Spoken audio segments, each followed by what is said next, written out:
It was an Amish community defined by peace and seclusion. Amish country was just calm and quiet and away from the rat race of the city. But their isolated world is turned upside down by a horrific crime. There was blood on her nightgown. There was some type of gunshot wound. As police begin to look deeper within the community, troubling secrets come to light. Classified himself as the Amish stud in his online profile. You're not supposed to have a cell phone, much less be, in a sex chat room. Had someone targeted an Amish family for revenge?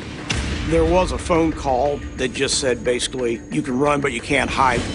Or had a forbidden romance triggered a cold-blooded conspiracy? There was over 800 searches made on that computer about how to poison a human being. They seemed to have a real attraction to things that were forbidden just for the very sake that they were forbidden. You realize that people do wear masks. They hide who they truly are. Wayne County, Ohio is only 60 miles south of Cleveland, but it's a world away from modern city life. Wayne County is also home to the largest number of Amish in America. The Amish say it's America that changed, not the Amish, that they've been living this way for hundreds of years.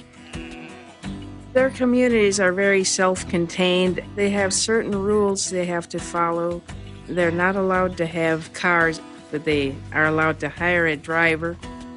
They're not allowed to own a telephone, but they can use someone else's. They're not allowed to have electric or gas refrigerators, but they have ice in ice boxes. One of the devoted members of Wayne County's Amish community was Barbara Miller. Born in 1979, Barbara came from a large, tight-knit Amish family. Barbara grew up in the Andy Weaver sect of the Amish community in America.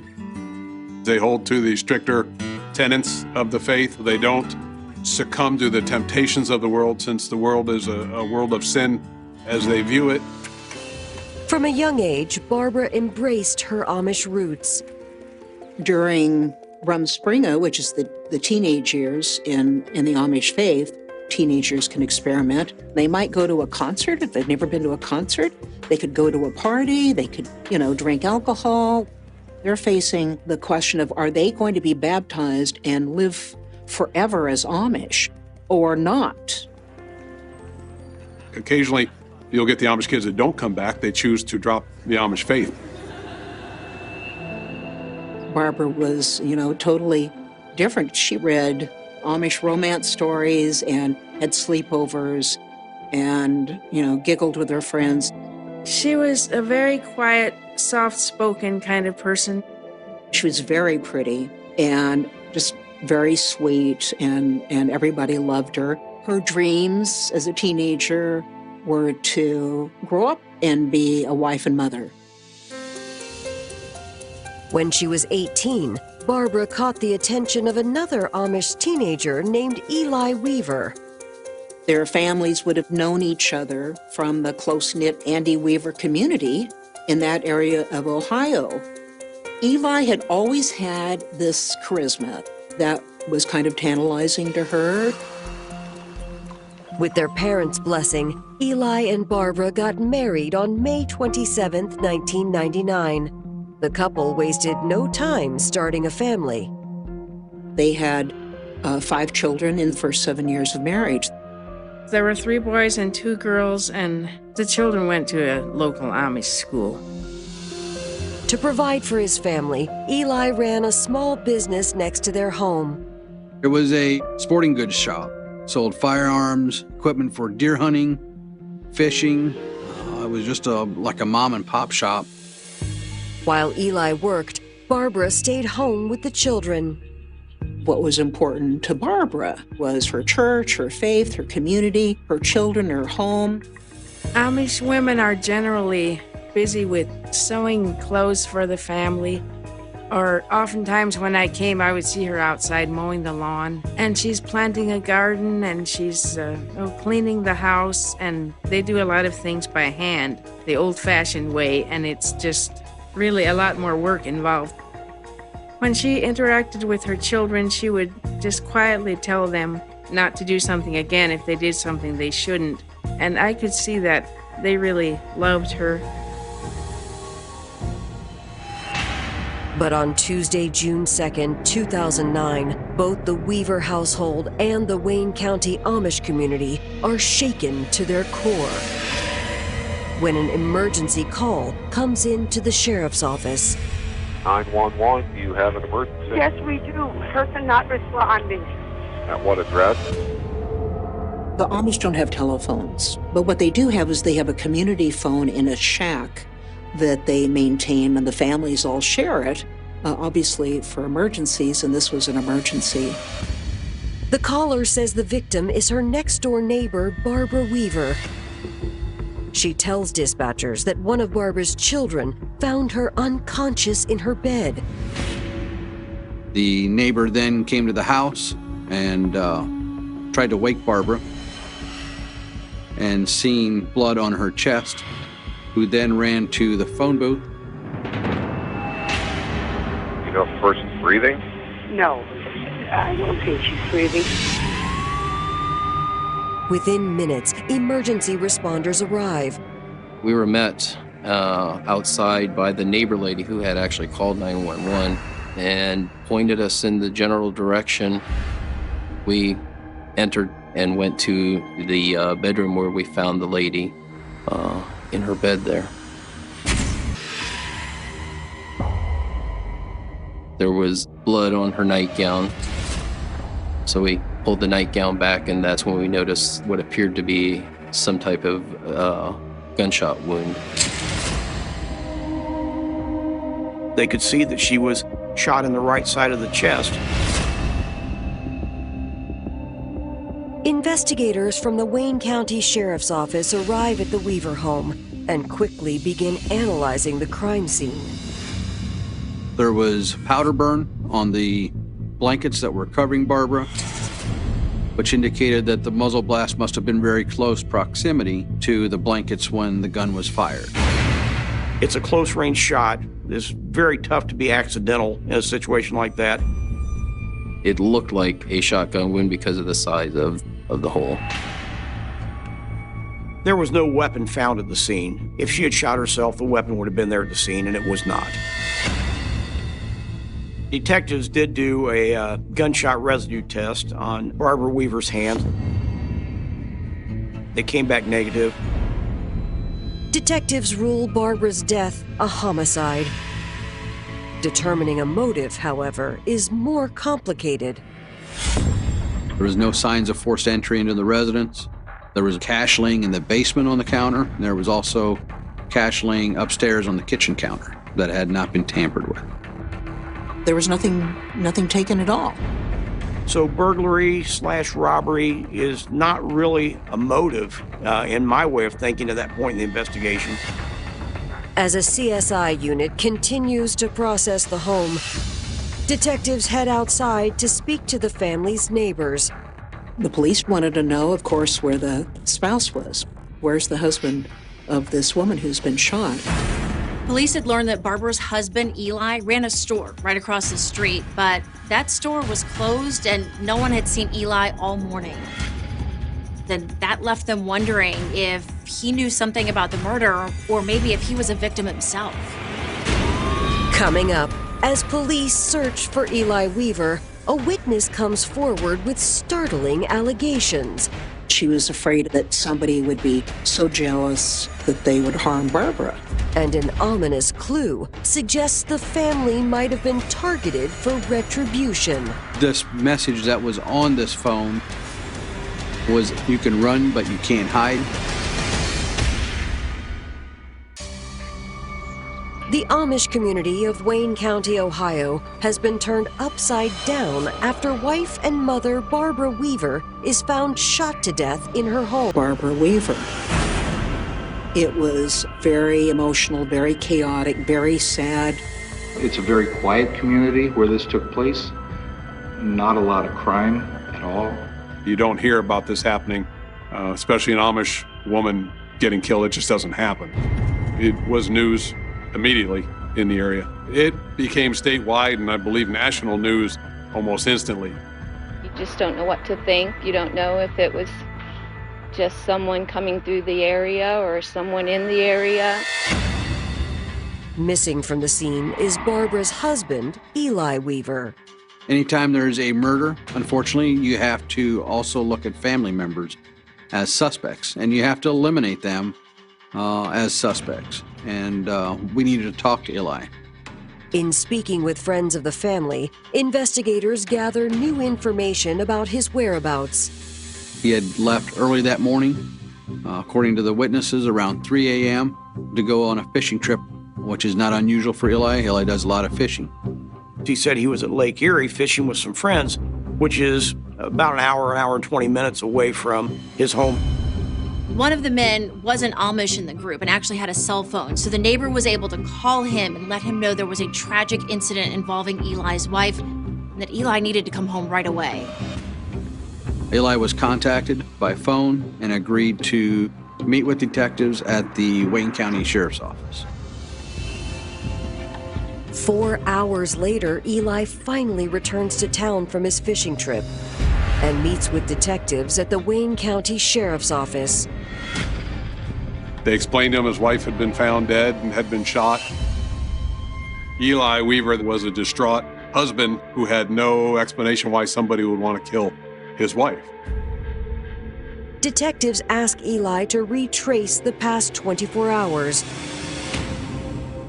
Eli stated that he had come home late the night before, or I believe it was around 11 p.m. from another fishing trip, went into the house. According to Eli, he saw his oldest son asleep on the recliner as he walked through the living room. He then went to bed himself and actually overslept the next morning. Eli tells detectives that Barbara had woken up to tell him goodbye when he left at 3 a.m. that morning. It was the last time he saw his wife alive. Barbara then went back to bed as he left to go fishing. Throughout the initial interview with Eli, he denied having anything to do with the death and did not know what had happened. To rule him out as a suspect, detectives ask Eli if he'll agree to a gunshot residue test. He agrees without hesitation. A gunshot residue test, that's just a test to see if you have fired a gun or been in close proximity with your hands up. They came back negative. After they were finished interviewing Eli, they also spoke to the individuals that Eli was fishing with. He had an alibi that was able to be verified.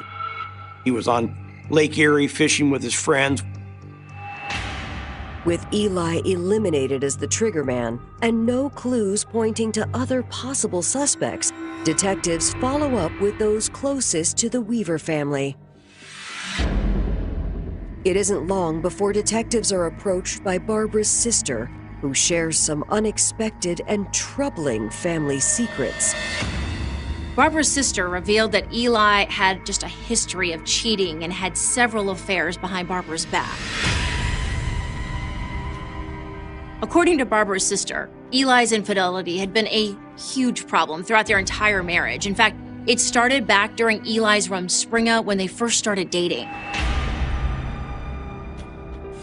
Eli was much wilder than Barbara, always partying, actually seeing people outside of the Amish faith. Eventually, he did come back and marry Barbara, but the temptation to leave, it seemed to always be there.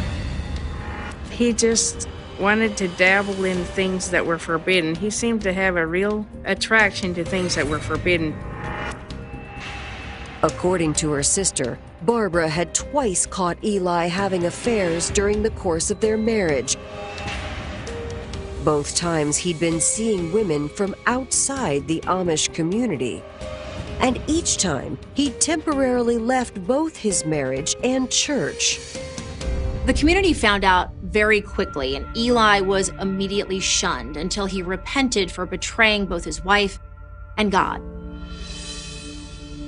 he returned home, he would go to the bishop and apologize, and then he'd go home. He made promises to Barbara about changing. You can't just walk away from the Amish faith and come back whenever you want. Every family is part of a local church. There are local bishops who have a lot of say in the Amish community. So to just come back and decide to be an Amish husband and father again would require a meeting with the church elders. And they would have to be convinced he's serious now, he means it, he's giving up this wayward lifestyle. He supposedly made amends with Barbara and asked the church for their forgiveness.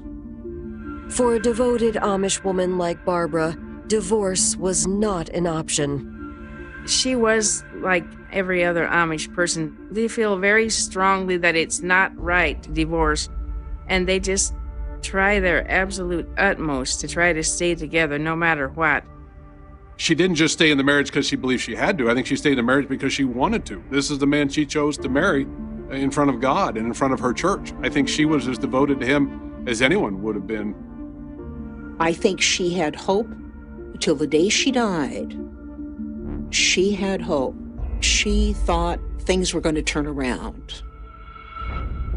But Barbara's sister reveals that not long before her death, Barbara had confided in her that she feared her husband might once again be straying from his marriage vows.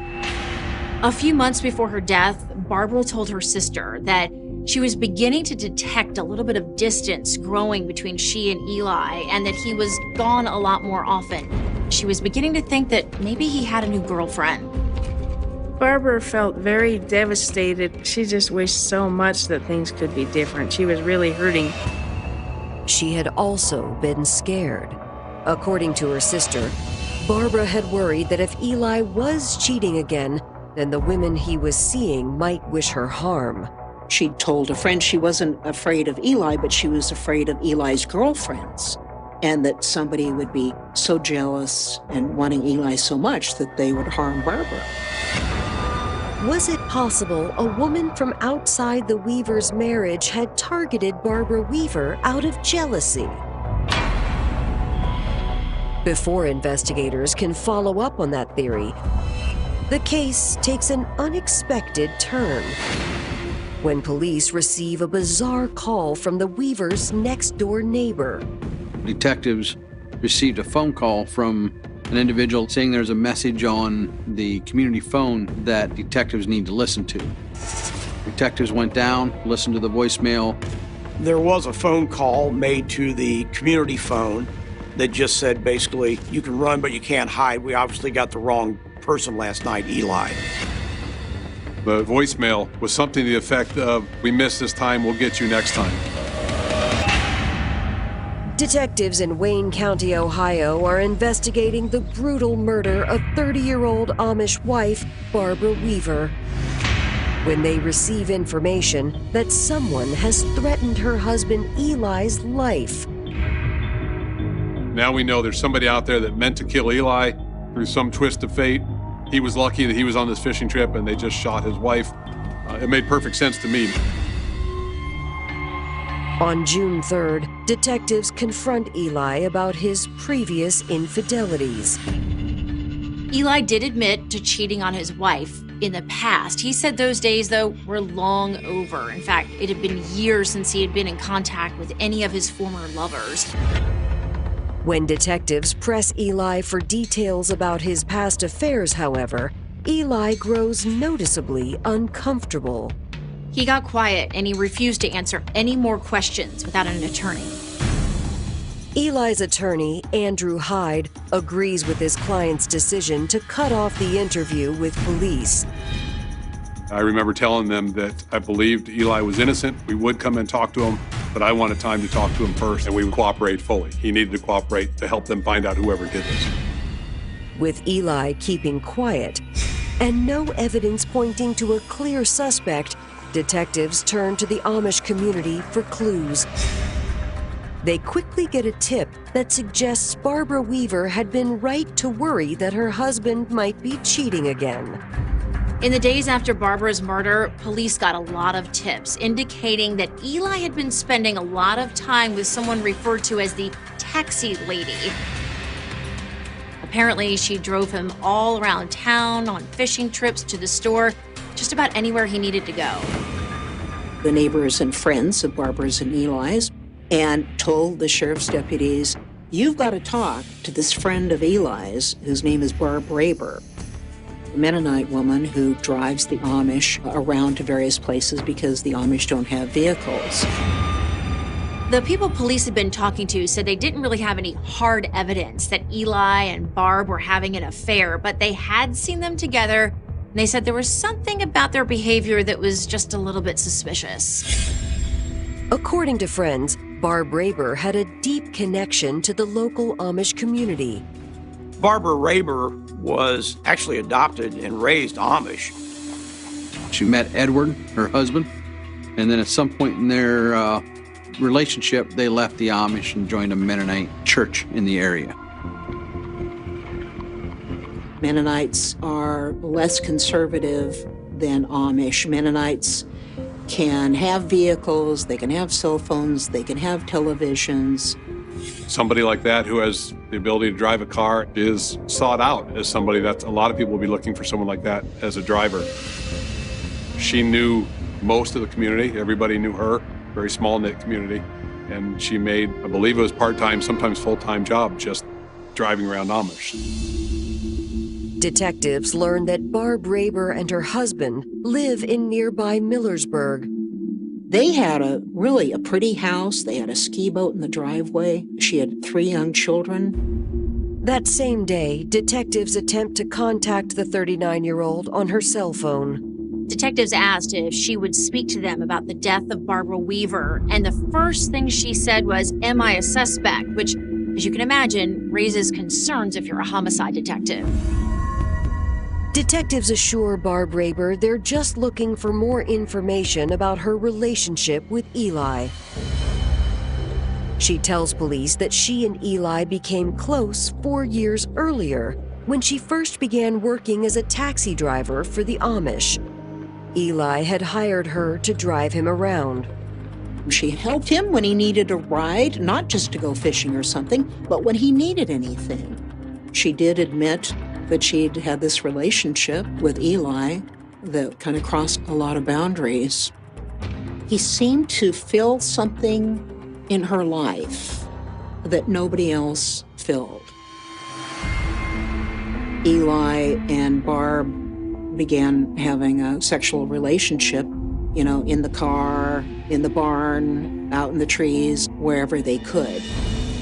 I just have to think she was looking for something to spice up her life.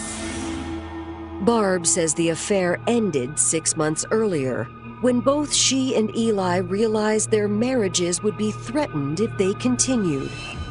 The intimate side of their relationship, I think, finally kind of died away. She told them she continued to drive Eli and his friends around, but was never alone with Eli after that and had never spent any time around his wife, Barbara. Detectives bring Barb Raber in for more questioning and press her about her whereabouts during the 24 hours before Barbara Weaver's body was found. Barb Raber talked about driving Eli and his friends to Lake Erie the day before the murder. She stated to the police that she came home that evening around 11 p.m., dropped them off, and then went home. She said that she'd been at home all night, that her husband Ed was there. She said she had nothing to do with the murder. Detectives will need to confirm Barb Raber's alibi with her husband. But before they can make arrangements to speak with him, police get a surprise phone call from a local resident. This 25-year-old woman named Dandy contacted police and said that she had an affair with Eli and that Eli had made some pretty disturbing comments about his wife. I actually called the Wayne County Sheriff's Office myself after I was notified of Barbara's murder. Dandy tells police that her relationship with Eli began years earlier. I met him online on a chat site called Moco Space about 2 years before. Eli classified himself as the Amish stud in his online profile. It very much attracted my attention. He told me he owned a small store that sold hunting and fishing stuff, and being kind of outdoorsy, it piqued my interest. He had a cell phone, and I knew he wasn't supposed to have it, but his excuse was for his business. He used the cell phone. I went out to the store a handful of times. You know, we'd sit around and drink coffee and just basically BS about life. He was very charismatic, not something that you would see coming from the stereotype of the Amish community. He was very outspoken, very opinionated, definitely wasn't shy. According to Dandy, her affair with Eli had been brief.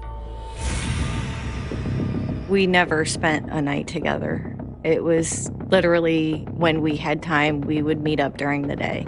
Only a handful of times that it was ever anything of that nature. We had our fling and we went back to being friends, and it was strictly friends for well over a year before the murder happened. Dandy tells detectives Eli appeared deeply unhappy in his marriage. But she says she became concerned when Eli's talk turned dark. He had made comments to me that now were red flags. He would talk about wanting to know ways to basically kill somebody. He told me if I came out and I seen his wife in the driveway to run her over. He had made comments about knowing what mushrooms were poisonous, and that's when I had to kind of step back. While Dandy claims she hasn't spoken to Eli in months, she agrees to cooperate with police. They asked if I knew how to reach out to Eli, and the cell phone number that I had was disconnected. I told him if they put me on a computer and let me create an account on Moco, I knew that he would reach out to me because I didn't have an active account on there anymore. He put me on a computer, I created an account, I sent him a message and just said, "What in the heck is going on? I'm hearing so much. Call me." And I left him my number. Minutes later, Eli calls back. She talked to him on the phone and asked, "What are you up to, Eli?" And he said, "Well, I'm at my parents' house and somebody killed my wife." And he was just so calm, and it was like there was no emotion behind what he said. I asked, "What in the heck happened?" He said he couldn't talk anymore, but he would call me back later. I never spoke with him again after that. Thanks to Dandy's help, police now have Eli's secret cell phone number. They file a subpoena for his phone records. The more police learned about Eli's cheating, the more they came back to the theory that he had something to do with her murder. In fact, they believe he may have even had some help because he was out of town. If Eli had conspired with someone else to kill his wife, police are hoping that cell phone records will reveal who that person was. Coming up, new evidence brings a harrowing conspiracy into focus. When a search warrant was conducted on the computer, there was over 800 searches made on that computer about how to poison a human being. To me, that just shows the darkness that really creeped behind the facade that he lived. 2 days after the murder of Amish wife Barbara Weaver, detectives have discovered her husband Eli was living a secret double life when they find numerous dating profiles for the Amish father of 5. He called himself an Amish stud online. The detectives wanted to talk to all of Eli's girlfriends, the women in this circle that he'd met when he was Amish stud.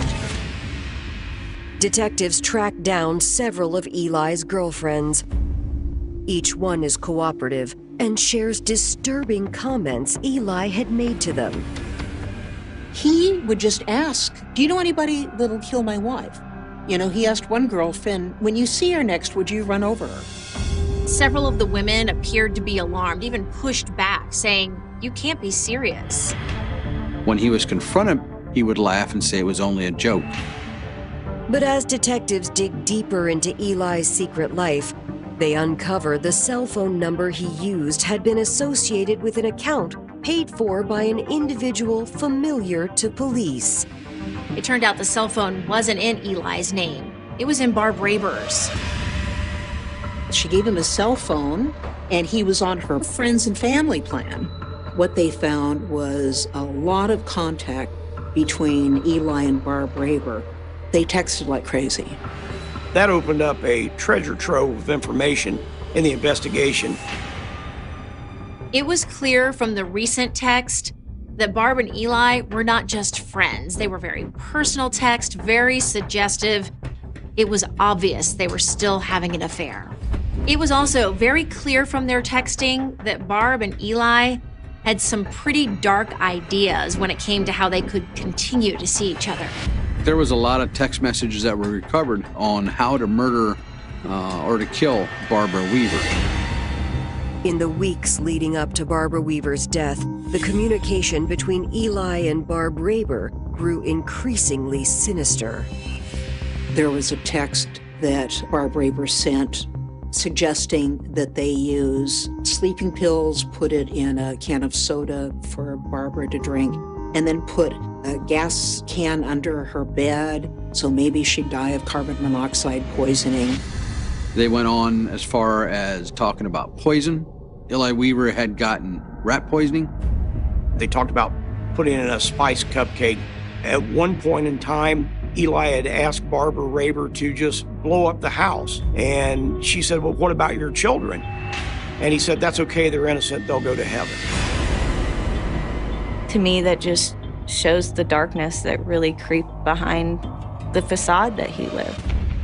Detectives also recover incriminating texts between Eli and Barb Raber from June 1st, the night before Barbara Weaver's body was discovered. Barbara's texting Eli saying that she's afraid to go through with this. Eli is encouraging her to go ahead. She literally texted him, where am I supposed to park? It's really dark. How will I see to get into the house? He's telling her to take a flashlight. He directed her to park behind the pine trees so she wouldn't be seen. Told her that he would leave the door open for her. 24 hours later, Barb Raber had sent Eli a final message. There was text messages recovered from Barbara to Eli that were stating, please don't give your cell phone to the police, and that she was disconnecting his number and getting a new number for him. On June 10th, police arrest both Eli Weaver and Barb Raber for murder.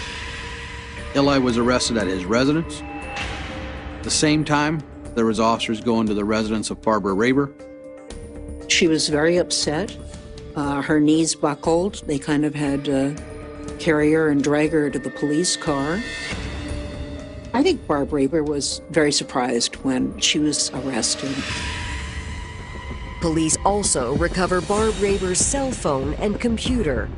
A forensic analysis provides more evidence against the 39-year-old Mennonite mother. When a search warrant was conducted on the computer, there was over 800 searches made on that computer about how to poison a human being. While the text messages themselves would be difficult to downplay, now you have over 800 internet searches, research into how to commit this crime. You can't play that off as a joke. That's determination. When detectives sit down with Eli Weaver, he continues to claim innocence and refuses to cooperate with police any further. Barb Raber, on the other hand, agrees to talk. She admitted that she had fallen in love with Eli, but Eli was concerned his wife was beginning to catch on. That's when she says that Eli convinced her that helping him kill his wife would be the way they could stay together because, of course, divorce is not an option in the Amish community. The only way out of the marriage would be if your spouse would pass away. Then your marriage would no longer be in existence. Barb agreed to help Eli. In fact, they even managed to set up where he would be out of town the night of the murder, so Eli would have an alibi. Eli Weaver probably thought with his alibi of fishing on Lake Erie with friends who were with him all day, that he would have a very strong alibi. Barb Raber describes in chilling detail how in the early morning hours of June 2nd, she snuck over to the Weavers' home with her husband's shotgun. She talks about how she parked and walked through the woods. And if you remember, just like she had discussed on the text messages, parking by the pines, going through the woods, entered through the unlocked door, which in the text messages Eli had said would be unlocked. She was definitely scared, telling Eli that she was scared, looking to him to encourage her, motivate her. But Barb tells detectives that as she crept through the dark home, she suddenly got cold feet. This is where we get into the realm of what I call a lie fashion. I did it, but. Barbara Raber stated, "I was only there to scare her." Barb tells police that she stood in the bedroom doorway as Barbara Weaver slept. She said that the gun went off accidentally while she was standing in the doorway. I was scared, I was just going to scare her, and I shot her accidentally. She is making admissions, but she's still downplaying her involvement. Police really had a difficult time believing Barb's story about the gun accidentally going off. Still, she had admitted that she was there and that she pulled the trigger on the gun that ultimately took Barbara Weaver's life. That made her culpable of murder. In June 2009, Amish father of 5, Eli Weaver, and his lover, Barb Raber, are indicted for the aggravated murder of Eli's wife, Barbara Weaver. On August 27, 2009, just weeks before Eli's trial is scheduled to begin, his defense team approaches the prosecution about a possible plea deal. When you have 2 co-defendants, there's often a race to accept that plea deal in hopes of getting that lesser sentence. Eli Weaver and his defense attorney had come up with a plea bargain that he would plead guilty to conspiracy to murder. Then he would testify against Barbara Raber at her trial. They wanted a statement from him as to what his testimony would be. And if he were to lie or misstate anything in that statement, that all deals would be off and the statement could be used against him. So I wanted him, if he's going to take advantage of that plea bargain process, to understand he had to be honest and fill in all those details. Eli now tries to push it off on Barb Raber by saying that she had said, well, if I kill your wife, we could be together more. What was pretty interesting is Eli admitted to talking with Barb about killing his wife, and he never once said that he tried to talk her out of it. In fact, he went on and told investigators there was just no talking Barb out of doing something that she really wanted to do. She just ran with it on her own. Eli admits that in the early morning hours of June 2nd, he texted Barb Raber that he had left his basement door unlocked. Eli left the house about 3:30 or 3:45 with his fishing buddies, and he began to get texts from Barb Raber pretty soon after that time. He says he knew then that Barb had killed his wife. Throughout Eli's entire statement, he never showed any remorse. In fact, you could say he almost appeared cold, as if he was trying to distance himself from anything that had happened. Barb Raber is also offered a plea deal. She turns it down. Barb Raber really wanted a trial. She wanted to go to trial and prove her innocence. She was still sticking with her story, that she just had a change of heart at the very end and that the gun accidentally went off. On September 16, 2009, Barb's trial gets underway in Wooster, Ohio. Prosecutors paint Barb as a jealous woman, desperate to have Eli for herself. She was hoping to eliminate her competition. Barbara Raber, her ultimate goal was that she wanted to be with Eli and felt that she couldn't be as long as Eli's wife was in the picture. Prosecutors present Barb's text records and computer searches as damning evidence that the crime was premeditated. They also call a witness who testifies that Barb had asked him for a favor the morning after the murder. He admitted that he received a call from Barbara Raber asking him to leave this phone message on Eli Weaver's home phone so police would not blame Eli for what happened to his wife. But the state's star witness is Eli Weaver. In his testimony, Eli minimizes his involvement. He was still trying to do what was best for Eli. Never intended this to happen, didn't think Barb was really going to do it, but did talk to her about it. Barb's defense counters that the state has no solid evidence against her. Despite Barb Raber's, momentary admission that it was an accident, they had no evidence placing her in the house. There was no DNA, there were no fingerprints of hers, there was no weapon. They could not place her in the house. The defense is doing their job, and they're trying to get just even that one lone juror that they can kind of throw some suspicion on to Eli Weaver. After a 3-day trial, the case goes to the jury. Barb Raber was found guilty of aggravated murder and was sentenced to life in prison. I think the earliest she's eligible for parole now is 23 years. On August 17, 2009, Eli pleads guilty to complicity to commit murder and is sentenced to 15 years to life in prison. Eli Weaver, selfish, self-centered, narcissistic. He destroyed his family. He destroyed his children's lives. He destroyed Barb Raber's life. He destroyed Barb Raber's children and family. Just never gave any thought to anybody else other than himself. The true victims in this whole tragedy are the children. They essentially lost both mom and dad. They're the ones that suffered the most by one greedy individual. I just feel a profound sadness because she could be alive today if things had been different. And I just wish so much that the Amish wouldn't have tried to persuade Eli to come back.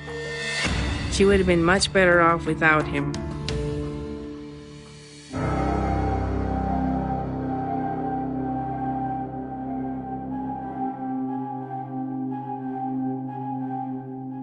Manchester changes after midnight.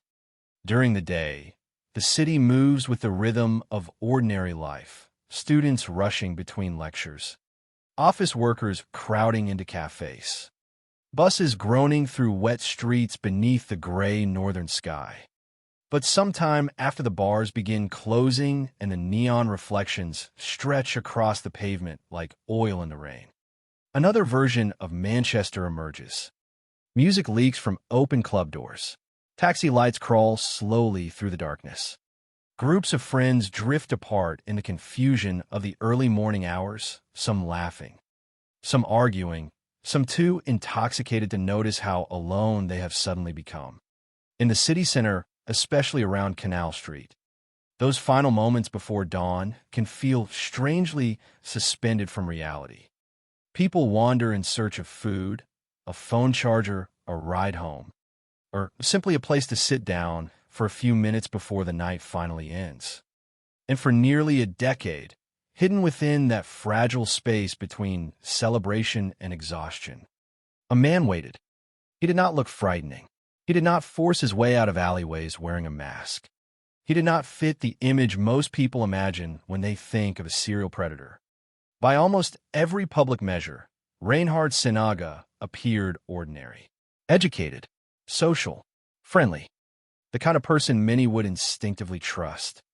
But behind the door of an apartment on Princess Street, investigators would later uncover evidence of crimes so extensive, so systematic, and so deeply violating that British authorities would eventually describe the case as one of the worst serial rape investigations in the history of the United Kingdom. What made the crimes especially horrifying was not only their scale. It was the fact that many of the victims never even realized they had been attacked. Some woke up disoriented and sick, believing they had simply consumed too much alcohol during a night out. Others noticed physical pain they could not explain. Some experienced missing stretches of memory so complete that they dismissed them as blackouts. A few would later discover, with devastating shock, that they had unknowingly interacted online with the very man who had assaulted them. For years, the truth remained hidden inside digital files stored across phones, hard drives, and electronic devices. Hundreds of recordings. Hundreds of moments in which unconscious victims appeared unable to move, unable to speak, unable even to understand what was happening to them. But in June of 2017, something happened that changed everything. That night began like countless others in Manchester's nightlife district. Clubs were closing. People spilled into the streets. Somewhere in the early hours of the morning, an 18-year-old man encountered Reinhard Sinaga. The details that followed would eventually expose years of predatory behavior. But at the time, nobody, not the victim, not the police, not even the first investigators at the scene, understood the magnitude of what they were about to uncover.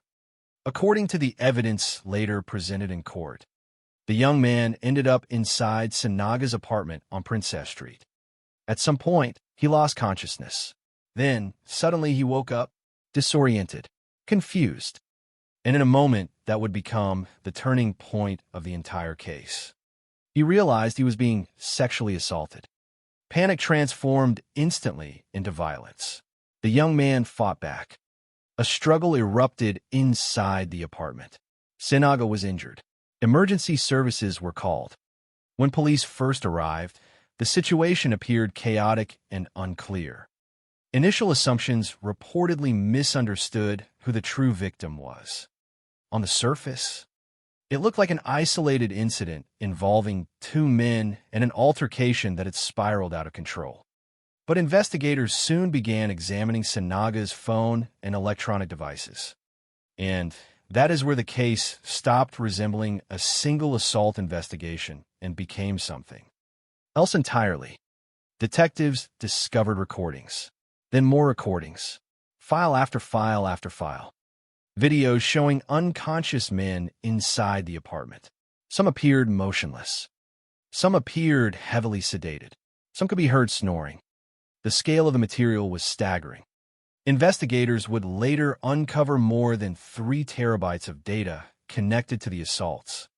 The evidence suggested not impulsive violence, but repetition, planning, method, preservation. This was not a predator attempting to hide his crimes. In many ways, he had documented them. The realization spread gradually through the investigative teams. What they were looking at potentially represented years of offending behavior.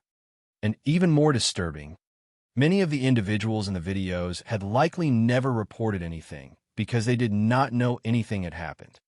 Imagine for a moment receiving a call from police informing you that you may have been the victim of a sexual assault years earlier, an assault you cannot remember.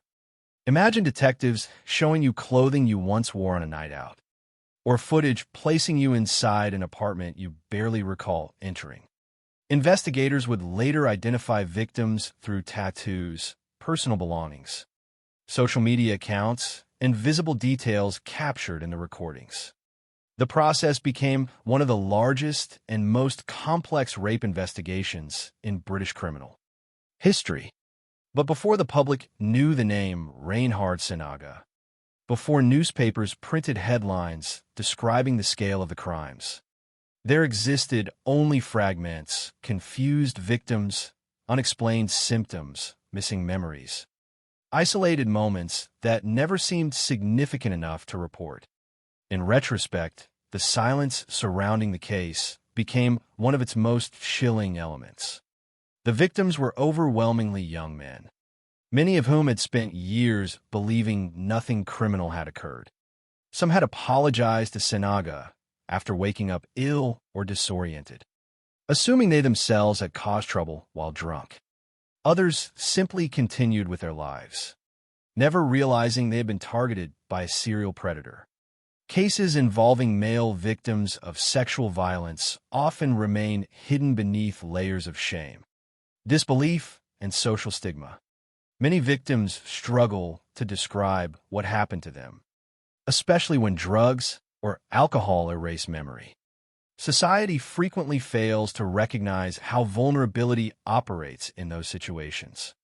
The traditional image of sexual assault, the narratives people are conditioned to expect, can prevent victims from identifying their own experiences as crimes.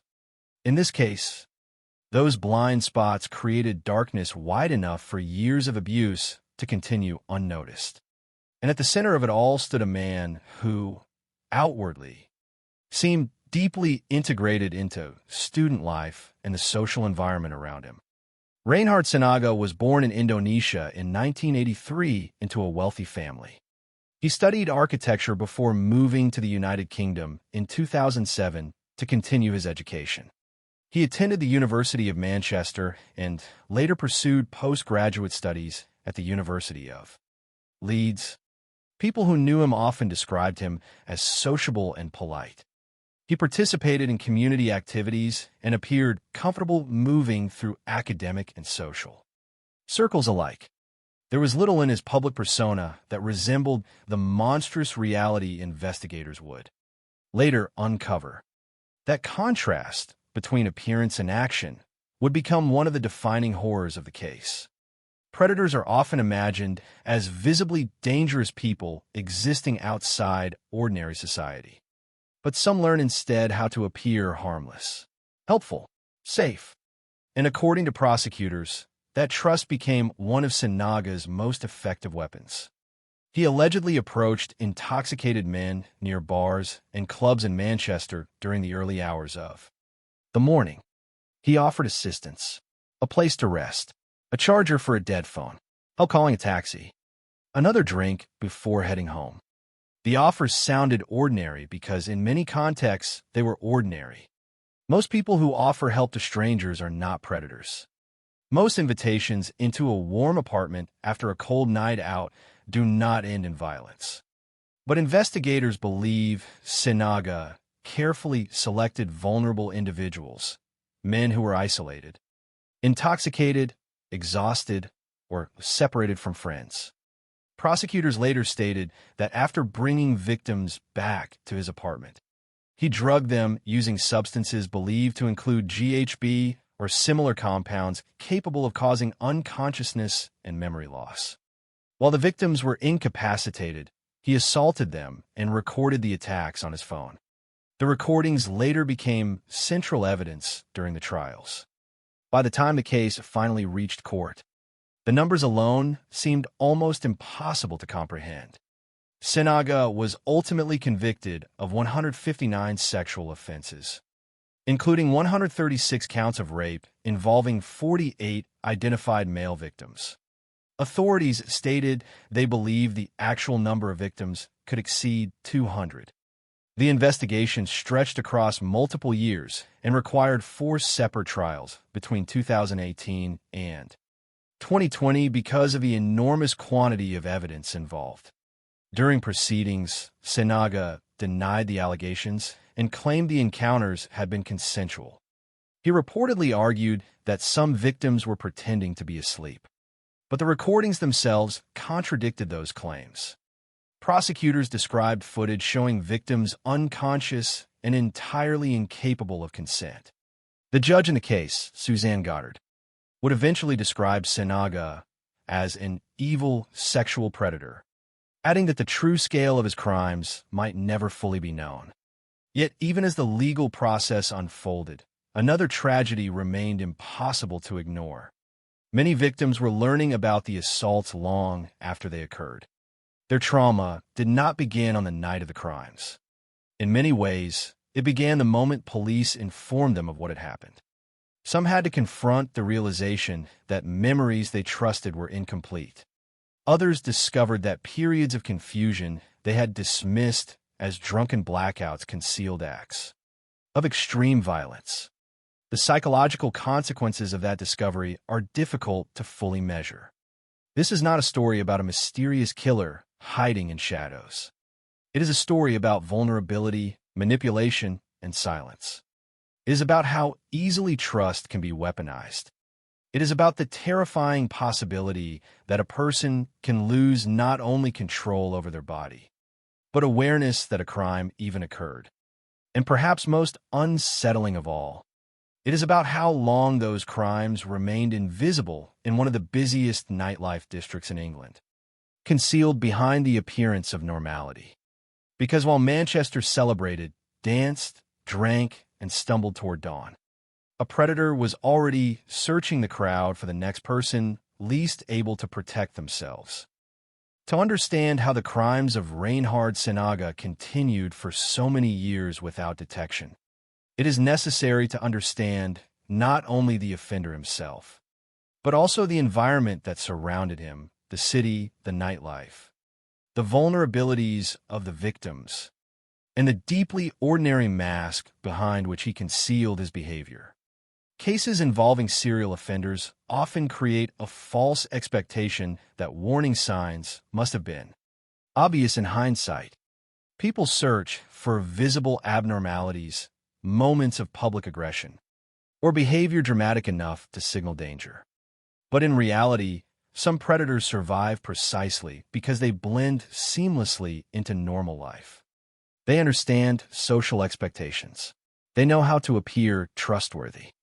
And according to the evidence later presented in court, Sinaga built his entire pattern of offending around that illusion of safety. Reinhard Sinaga was born in Indonesia in 1983 into a wealthy family.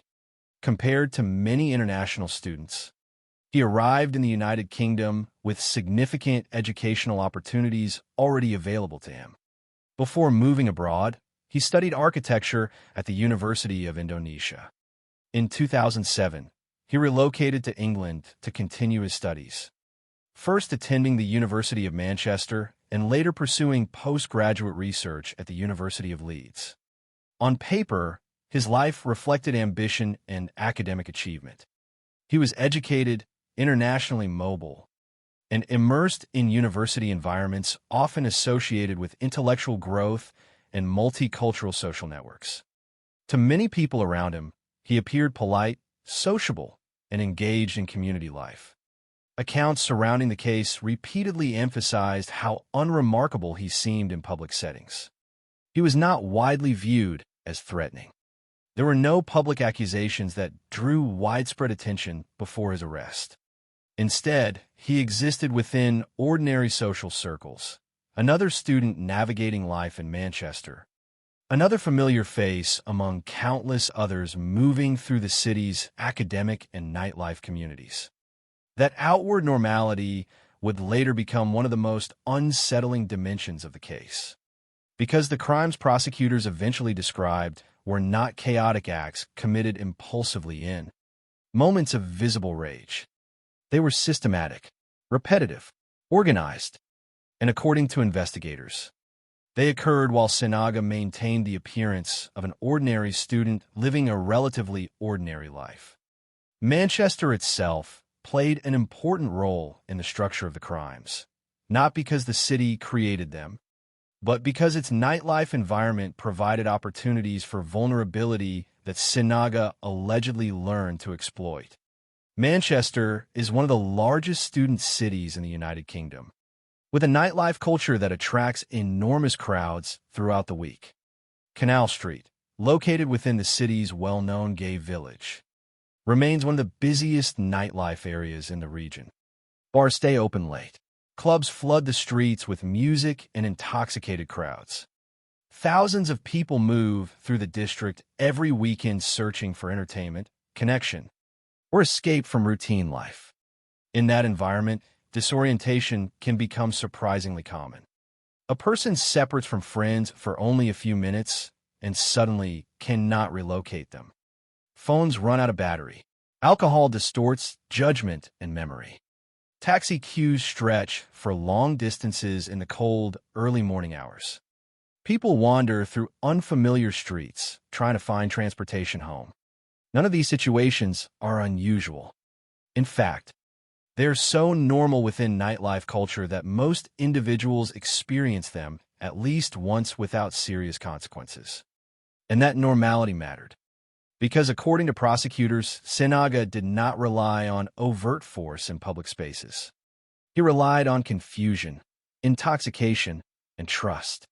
He allegedly approached vulnerable young men after nights out, especially during the early morning hours near bars and clubs around the city center. The offers he made sounded harmless on the surface. A place to sit down, a chance to charge a dead phone, help contacting friends or calling a taxi, another drink before heading home. In many situations, those gestures would genuinely be acts of kindness. But investigators later argued that Sinaga carefully targeted men who were isolated, intoxicated, and less capable of protecting themselves. Understanding the victims in this case requires extraordinary care, particularly because many never publicly identified themselves and many did not initially know crimes had occurred at all. The court proceedings identified 48 victims connected to the charges that resulted in conviction, but police stated they believed the actual number could exceed 200. The victims were overwhelmingly young men, many of them students or individuals participating in Manchester's nightlife scene. Yet what made the case uniquely devastating was the fact that memory itself became part of the violence. Unlike crimes in which victims immediately recognized they had been attacked, many individuals connected to the Sinaga investigation initially experienced only fragments, physical discomfort, confusion, sickness, unexplained injuries, or missing hours they attributed to alcohol consumption. Some woke up with soreness or nausea, but believed they had simply become excessively drunk during the night before. Others experienced flashes of memory too incomplete to make sense of. In nightlife culture, blackouts caused by alcohol are not uncommon, and that social reality created an especially dangerous form of camouflage for the crimes prosecutors described. If a victim believes their symptoms are self-inflicted consequences of drinking, they are far less likely to report concerns to police. Shame also plays a powerful role. Many people who lose memory after drinking feel embarrassment rather than suspicion. They blame themselves. They try to forget the experience and move on. Investigators later revealed that some victims apologized to Sinaga after regaining consciousness, believing they had inconvenienced him while intoxicated. That detail remains one of the most psychologically disturbing aspects of the case. The victims did not understand they were interacting with a predator. Some believed they were speaking to someone who had helped them. According to evidence later discussed publicly, a number of victims even unknowingly connected with Sinaga on Facebook afterward, entirely unaware that he had assaulted them. That detail transforms the emotional landscape of the case into something profoundly unsettling. Imagine discovering years later that a person whose friend request you accepted online had secretly recorded himself assaulting you while you were unconscious. Imagine scrolling through ordinary digital interactions without realizing that behind them existed hidden evidence of one of the most violating experiences of your life. Cases involving male victims of sexual violence frequently remain underreported for complex cultural reasons. Social expectations surrounding masculinity often discourage men from identifying themselves as victims, particularly in cases involving intoxication or memory loss. Some fear disbelief. Others fear humiliation. Some struggle even to define what happened to them. In the Sinaga case, these barriers became even more severe because many victims lacked clear memories of the events entirely. Trauma researchers often describe memory disruption as one of the cruelest dimensions of drug-facilitated assault. Victims can feel emotionally unsettled while simultaneously doubting their own perceptions. They may sense that something is wrong, but possess no concrete narrative capable of explaining why. In some situations, victims convince themselves they are overreacting because they cannot reconstruct events clearly enough to trust their instincts. Prosecutors later alleged that Sinaga exploited precisely that vulnerability. According to the investigation, he used substances believed to include GHB or similar drugs capable of causing unconsciousness and severe memory impairment. Once victims became incapacitated, prosecutors stated that he sexually assaulted them and recorded the abuse using phones and electronic devices. The recordings later became central evidence in court. But long before the public learned about those recordings, the victims themselves existed in a state somewhere between memory and absence. Some carried discomfort they could not explain. Some moved forward believing they had simply experienced embarrassing nights of excessive drinking. And because so many victims did not report crimes, the pattern remained hidden for years. Another disturbing element of the case involved the way Sinaga allegedly preserved reminders of the assaults.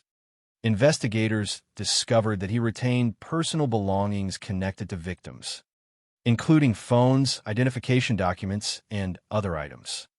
Prosecutors argued that he also archived enormous quantities of digital material documenting the assaults. When police eventually examined his devices, they discovered more than 3 terabytes of data. The scale of the archive stunned investigators. This was not evidence of isolated offending. It reflected repetition over an extended period of time. The recordings also exposed another deeply troubling dimension of the offender's psychology. According to reports presented during the investigation, Sinaga expressed obsession with the idea of conquering heterosexual men. In WhatsApp messages referenced publicly after the trials, he reportedly boasted about turning straight men gay. Those statements later became part of broader public discussions surrounding the case. But human rights organizations and advocacy groups emphasized an important distinction repeatedly throughout the aftermath. The crimes were acts of predatory sexual violence and coercion, not reflections of LGBT identity itself. That distinction mattered enormously because public reaction in both the United Kingdom and Indonesia sometimes blurred the difference between consensual sexuality and violent criminal behavior. The case generated significant backlash and anti-LGBT rhetoric in Indonesia after Sinaga's convictions became widely known. Advocacy organizations warned against allowing one offender's actions to fuel prejudice against entire communities. At the center of all these discussions remained the victims, young men whose autonomy had been stripped away while unconscious, many of whom only learned the truth after police contacted them during the investigation. The emotional consequences of that revelation are difficult to overstate. Most victims of crime experience trauma connected to events they remember. In this case, some victims first encountered their own victimization through evidence gathered by investigators. They learned what had happened through recordings, forensic analysis, and police explanations. Their understanding of their own pasts changed retroactively. Nights they once dismissed as drunken confusion became scenes of documented assault. Trust in memory itself became fractured, and hovering over all of it was the terrifying realization that the man responsible had seemed, to many people around him, completely ordinary. That is one of the reasons the case continues to provoke such deep public horror. The danger did not emerge from some visibly monstrous figure lurking outside society. It emerged from someone capable of appearing educated, calm, social, and trustworthy while allegedly committing crimes on an enormous scale in private. For years, Manchester's nightlife continued around him uninterrupted. Students attended lectures. Friends met for drinks. Crowds filled Canal Street every weekend beneath flashing lights and music echoing through wet streets. Meanwhile, according to prosecutors, vulnerable young men continued disappearing temporarily into an apartment on Princess Street. Often unaware, they would leave with missing memories and invisible trauma they could not yet name. There is something uniquely disturbing about crimes built around ordinary human trust. Most people move through cities assuming that small gestures of kindness are harmless. A stranger offering to help charge a dead phone. Someone asking whether you need a taxi after a long night. An invitation to sit somewhere warm while waiting for friends. Society depends on thousands of these tiny moments of trust every single day. Without them, ordinary social life becomes impossible. According to prosecutors, Reinhard Sinaga understood this deeply. He understood that vulnerability rarely announces itself dramatically. It appears quietly, in exhaustion, intoxication, confusion, isolation, and the disorientation that follows long nights inside crowded clubs and bars. And investigators later argued that for years, he turned those ordinary moments into opportunities for predatory violence. The pattern described during the investigation was methodical. Sinaga allegedly positioned himself near Manchester's nightlife districts during the early morning hours, especially around Canal Street and nearby areas in the city center. By the time bars and clubs closed, the streets often became chaotic. Groups separated accidentally. Friends disappeared into taxi queues. Some people wandered alone, searching for transportation home. Others sat outside restaurants or on curbs, trying to regain balance after drinking. It was in those hours when the night was almost over and people were physically and mentally exhausted that prosecutors said Sinaga searched for victims. Importantly, the evidence presented publicly did not describe violent public confrontations or forced abductions in the street. Instead, the allegations centered on manipulation and calculated helpfulness. Investigators stated that Sinaga approached young men who appeared vulnerable or isolated. He offered assistance in ways designed to appear ordinary and safe. Sometimes he allegedly invited them to his apartment to charge a phone. Sometimes he offered another drink. Sometimes he suggested a place to rest before heading home. In nightlife environments, those offers can sound entirely reasonable. Most people who accept help from strangers do not expect violence. And according to prosecutors, that expectation of safety became central to the crimes. The apartment on Princess Street eventually became one of the most infamous locations connected to the investigation. From the outside, there was nothing extraordinary about it. It existed within the ordinary landscape of central Manchester apartments occupied by students and young professionals. But investigators later argued that behind its doors, Sinaga carried out a repeated pattern of drug-facilitated sexual assaults over many years.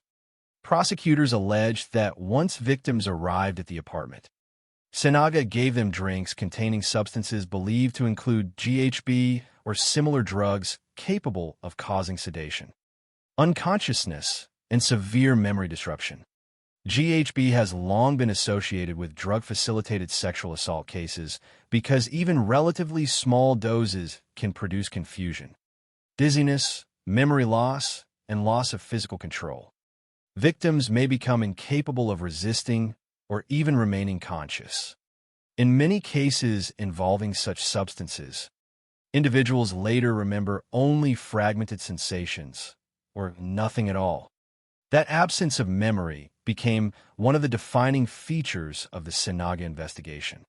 According to the evidence later uncovered, many victims appeared unconscious in recordings recovered from his devices. Some were reportedly snoring. Some showed no visible awareness of what was happening around them. Prosecutors argued that these recordings directly contradicted Sinaga's later claims that the encounters were consensual. But during the years before his arrest, the victims themselves often remained trapped in uncertainty. Many did not know they had been assaulted because they could not remember the events. Some woke up feeling physically unwell, sore, nauseated, or confused. Others experienced unexplained gaps in memory extending across several hours. But in nightlife culture, blackouts caused by alcohol are often normalized. People blame themselves. They assume they drank too much. They feel embarrassed rather than alarmed. According to public reporting after the case, Some victims even apologized to Sinaga after regaining consciousness, believing they had burdened him while intoxicated. That detail reveals the cruel psychological structure of the crimes. The victims were denied not only consent and bodily autonomy, but also awareness. In many assault cases, trauma begins immediately because victims understand what has happened. Here, prosecutors described a situation in which trauma sometimes arrived months or years later, after police informed victims about the recordings discovered during the investigation. The violence extended beyond the assaults themselves into the destruction of certainty and memory. Prosecutors later argued that Sinaga documented many of the assaults using his phone and other digital devices. This became one of the most critical aspects of the case. The recordings transformed what might otherwise have remained hidden into undeniable evidence. But they also revealed the systematic nature of the offending. Investigators eventually uncovered more than 3 terabytes of digital material linked to the assaults. The sheer scale stunned authorities. This was not a small collection of isolated recordings. It was an enormous archive spanning years. Detectives reportedly found hundreds of videos showing unconscious or incapacitated men inside the apartment. The existence of that archive fundamentally changed how investigators understood the offender. The crimes no longer appeared impulsive. They reflected repetition, preservation, and routine. Sinaga did not merely commit assaults according to prosecutors. He cataloged them. Investigators also discovered that he retained personal belongings connected to victims, including phones, identification cards, and other items left behind after nights out. Those belongings later became crucial in identifying individuals shown in the recordings.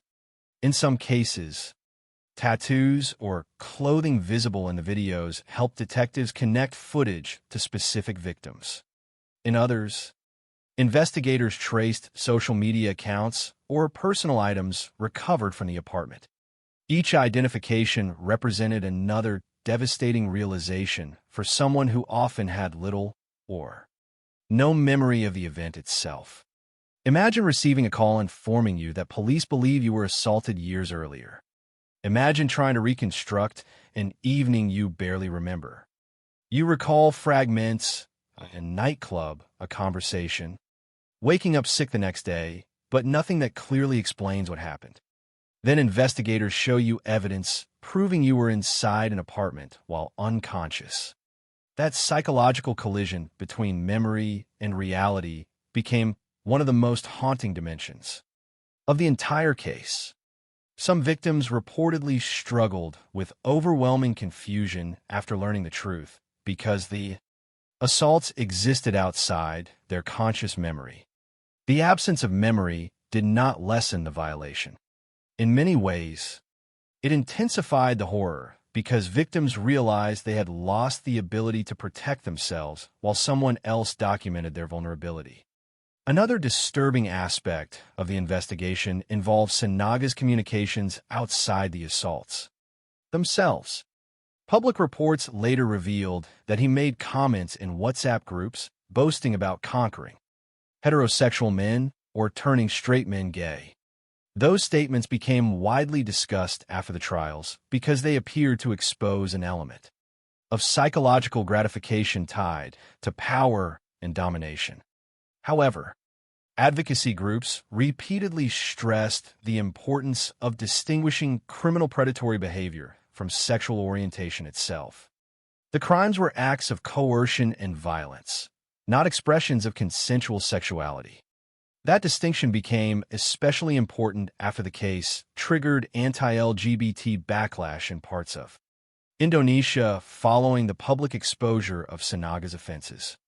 Within the structure of the crimes themselves, investigators believe control played a central role. The victims described publicly were overwhelmingly vulnerable in specific ways, intoxicated, isolated, exhausted, or unconscious. Prosecutors argued that Sinaga specifically targeted those conditions because they reduced resistance and erased memory. The alleged assaults, therefore, depended not on mutual interaction, but on incapacitation. And the recordings recovered from his devices became some of the strongest evidence supporting that. Conclusion. By the time police fully understood the scope of the material, the investigation had transformed into one of unprecedented scale. Yet before that discovery, the assaults remained effectively invisible to the public.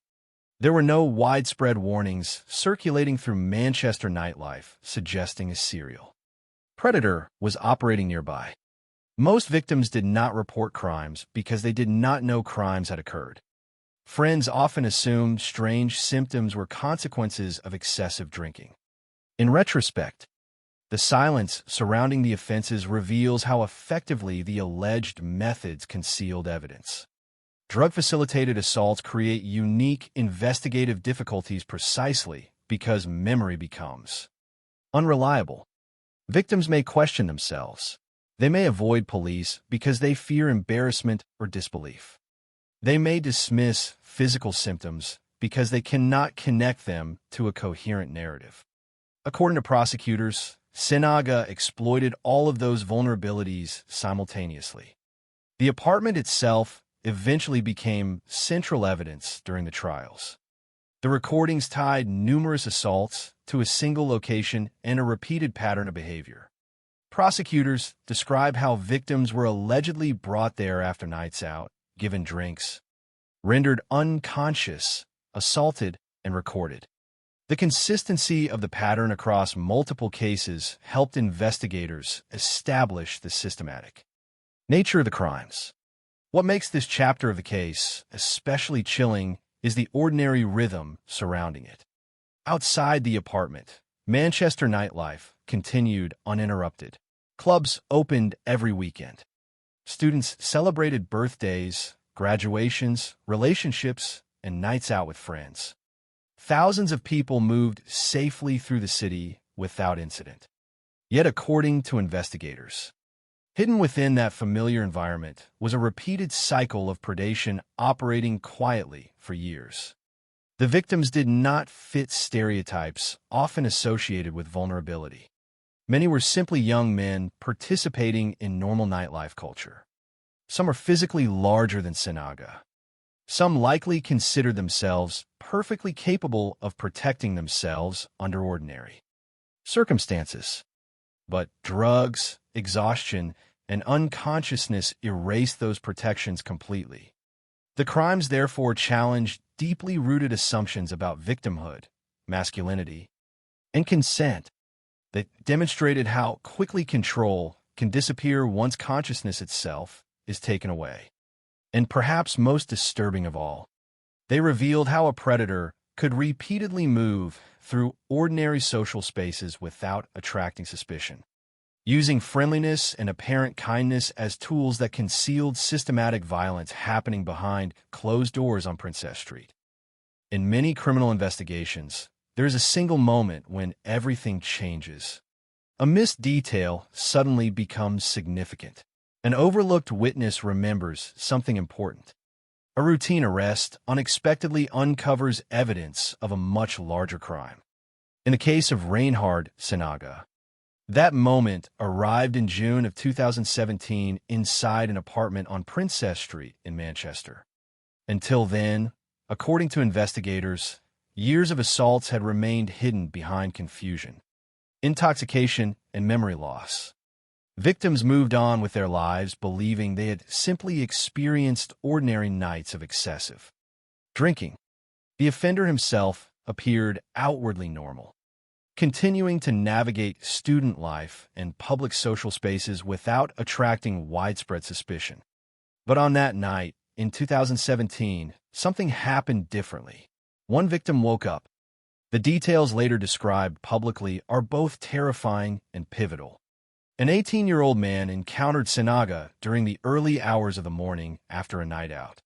In Manchester, as prosecutors would later allege, he eventually ended up inside the apartment on Princess Street. At some point, he lost consciousness. Then, unexpectedly, he regained awareness during the assault itself. The transition from confusion to realization must have been almost incomprehensible in those first seconds. Disorientation, physical vulnerability, a sudden understanding that something deeply wrong was happening. According to reports from the investigation, the young man fought back violently. A struggle erupted inside the apartment. Sinaga was injured during the confrontation. Emergency services were eventually contacted, and police arrived at the scene. Initially, however, the situation was not immediately clear to responding officers. Early confusion reportedly led investigators to misunderstand aspects of what had happened. On the surface, it appeared to be a chaotic altercation between two men rather than the beginning of one of the largest sexual assault investigations in British history. But the critical turning point came when police began examining Sinaga's phone and electronic devices. What they found fundamentally changed the direction of the case. At first, investigators discovered recordings connected to the assault involving the 18-year-old victim. But then more files appeared, more videos, more evidence. The material quickly suggested this was not an isolated offense. Detectives reportedly uncovered recordings showing numerous unconscious or heavily incapacitated men inside the apartment. As investigators continued examining the devices, the scale expanded further and further. Hundreds of files, years of archived footage. Eventually, authorities would recover more than 3 terabytes of digital material linked to the assaults. The discovery transformed the investigation almost overnight. Detectives were no longer looking at a single crime scene. They were confronting evidence suggesting years of serial offending carried out systematically against dozens, possibly hundreds of victims. One of the most difficult aspects of the investigation involved understanding that many victims had never reported crimes because they did not know crimes had occurred. In traditional criminal investigations, police often begin with victim statements. Here, investigators instead found themselves identifying victims through recordings and forensic evidence before many individuals even understood they had been assaulted. That reversal created enormous investigative and psychological challenges. Detectives reportedly began the painstaking process of cataloging the material found on Sinaga's devices. Each video had to be examined carefully. Investigators searched for identifying details, tattoos, clothing, jewelry, phones, bags, voices, facial features, social media information, timestamps, and personal belongings visible in the recordings. Some victims were identified through distinctive tattoos or clothing seen on camera. Others were connected through mobile phones or identification documents recovered from the apartment. Social media also became an investigative tool. According to reports, some victims had unknowingly interacted with Sinaga online after the assaults, entirely unaware of what had happened to them. Every identification represented another devastating phone call, another life interrupted by revelations almost impossible to process. Imagine being contacted by police and informed that investigators believe you may have been the victim of a serious sexual assault. Then imagine realizing you cannot actually remember the event. The night exists only in fragments, flashes of a club, partial conversations. Waking up sick the next day. Nothing coherent, nothing complete. And yet somewhere inside a police evidence archive, there is video proving the assault occurred. Investigators in the Sinaga case faced not only the technical challenge of identifying victims, but also the emotional burden of informing individuals whose realities were about to change permanently. Some victims reportedly struggled to accept what they were being told because their own memories felt empty or incomplete. Others attempted to reconstruct nights they had long forgotten. The investigation therefore unfolded on 2 levels simultaneously: a forensic process driven by digital evidence, and a deeply human process involving confusion, disbelief, shame, and trauma. detectives from Greater Manchester Police eventually launched what became one of the largest rape investigations in British legal history. The sheer volume of material required extraordinary organizational effort. Investigators had to establish timelines, identify victims, verify locations, analyze recordings, and connect evidence across years of alleged offending. Each recovered file potentially represented another unidentified victim. Each item of personal property found inside the apartment raised further questions about how many people had passed through the location without realizing what had happened there. The digital evidence itself became central to understanding the systematic nature of the crimes. Prosecutors later argued that the recordings demonstrated clear patterns. Victims appeared unconscious or incapacitated. The apartment setting remained consistent. The circumstances surrounding the encounters followed similar trajectories connected to Manchester. Nightlife. Detectives reportedly concluded that the crimes were not spontaneous acts but repeated predatory behavior carried out over an extended period of time. Another disturbing element emerged as investigators reviewed communications linked to Sinaga. Public reporting later referenced WhatsApp messages in which he allegedly boasted about conquering heterosexual men. Those messages added another layer to investigators' understanding of the offender's psychology. But throughout the investigation and its aftermath, advocacy groups emphasized the importance of separating criminal predation from sexual orientation itself. The crimes centered on coercion, incapacitation, and lack of consent, not consensual sexuality. As the investigation expanded, the emotional impact on law enforcement personnel also became increasingly significant. Cases involving large volumes of exploitative material often place extraordinary psychological strain on investigators forced to repeatedly review evidence documenting trauma and abuse. In this case, detectives reportedly spent months examining recordings showing unconscious victims. The work required technical precision while simultaneously confronting deeply disturbing material. Yet despite the horror of the evidence, investigators also recognized that the recordings themselves were critical to establishing the truth. Without them, many of the assaults might never have been proven. Drug-facilitated crimes often leave limited physical evidence, especially when victims do not immediately report incidents. Memory loss complicates testimony. Delayed reporting weakens forensic opportunities.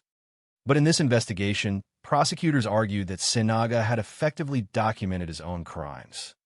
The recordings became evidence powerful enough to contradict later claims of consent. According to prosecutors, some videos showed victims snoring or entirely motionless during the assaults, undermining Sinaga's later assertions that the encounters had been consensual role play or that victims were pretending to be asleep. As detectives continued identifying victims, another tragic reality became increasingly apparent. The true scale of offending might never be fully known. Police eventually identified 48 victims connected to the charges resulting in conviction, but authorities publicly stated they believed the total number of victims likely exceeded 200. That estimate reflected both the quantity of material recovered and the difficulties involved in identifying every individual appearing in the recordings. Some victims may never learn what happened to them. Others may remain unidentified entirely. That uncertainty continues to haunt the case even after conviction. During the investigation, detectives also had to navigate the broader social stigma surrounding male sexual assault. Historically, male victims often face additional barriers when reporting abuse, including fears of disbelief, shame, or ridicule. In cases involving intoxication and memory loss, those barriers can become even more severe. Investigators reportedly worked carefully to support victims through the identification and legal process, understanding that many individuals were confronting overwhelming psychological shock. The public disclosure of the case eventually triggered widespread media attention. But during the investigation itself, authorities operated under strict legal limitations designed to protect ongoing trials and victim identities. The complexity of the evidence meant prosecutors ultimately divided the case into 4 separate trials between 2018 and 2020. Even before the courtroom proceedings began, however, investigators already understood they were handling something historically unprecedented in scale. What began with one victim waking up during an assault had exposed years of hidden crimes concealed beneath ordinary nightlife culture in one of England's busiest cities. Looking back, the investigation reveals how fragile the boundary between visibility and invisibility can become in cases involving drug-facilitated assault. For years, the crimes allegedly remained hidden not because victims lacked intelligence or caution, but because memory itself had been disrupted. Confusion replaced certainty. Shame replaced suspicion. Ordinary assumptions about alcohol consumption disguised evidence of violence. The investigation shattered that invisibility piece by piece through digital forensic work, victim identification, and the careful reconstruction of events hidden for years inside a single apartment on Princess Street. And by the time detectives finally understood the scale of what they had uncovered, the case had already become something far larger than a single criminal prosecution. It had become a national reckoning about vulnerability, consent, masculinity, nightlife safety, and the terrifying reality that some victims can lose not only control over their bodies, but awareness that they were ever victimized at all. By the time the case against Reinhard Sinaga reached the courtroom, investigators already understood they were dealing with something unprecedented in modern British criminal history. The sheer scale of the evidence had transformed what initially appeared to be a single assault investigation into a legal process involving years of alleged predatory behavior, massive quantities of digital material, and dozens of victims whose lives had been permanently altered. Yet despite the extraordinary volume of evidence collected by police, the trials themselves would become emotionally exhausting for everyone involved: victims, investigators, prosecutors, jurors, and even the wider public attempting to comprehend the magnitude of what had happened inside an apartment on Princess Street. One of the first practical realities facing prosecutors was the simple impossibility of presenting the entire case within a single trial. The investigation had uncovered enormous quantities of digital evidence, including hundreds of recordings and thousands of files spread across electronic devices. The number of victims identified continued growing as investigators worked through the material, recovered from Sinaga's phones and storage devices. Ultimately, prosecutors divided the proceedings into 4 separate trials held between 2018 and 2020. Even that structure reflected the staggering scale of the allegations. Each trial represented another layer of evidence, another group of victims, another series of deeply traumatic events reconstructed inside a courtroom. By this stage, Greater Manchester Police had identified 48 victims connected to the charges eventually resulting in conviction. Sinaga faced 159 sexual offenses, including 136 counts of rape. Authorities also publicly stated that the actual number of victims might exceed 200, meaning the crimes proven in court potentially represented only part of the total picture. The legal proceedings therefore unfolded beneath a haunting uncertainty. Investigators believed there were likely additional victims who might never be identified, people who may still have no idea what happened to them years earlier. Courtrooms are often imagined as places of dramatic confrontation, where truth emerges through emotional testimony and sudden revelations.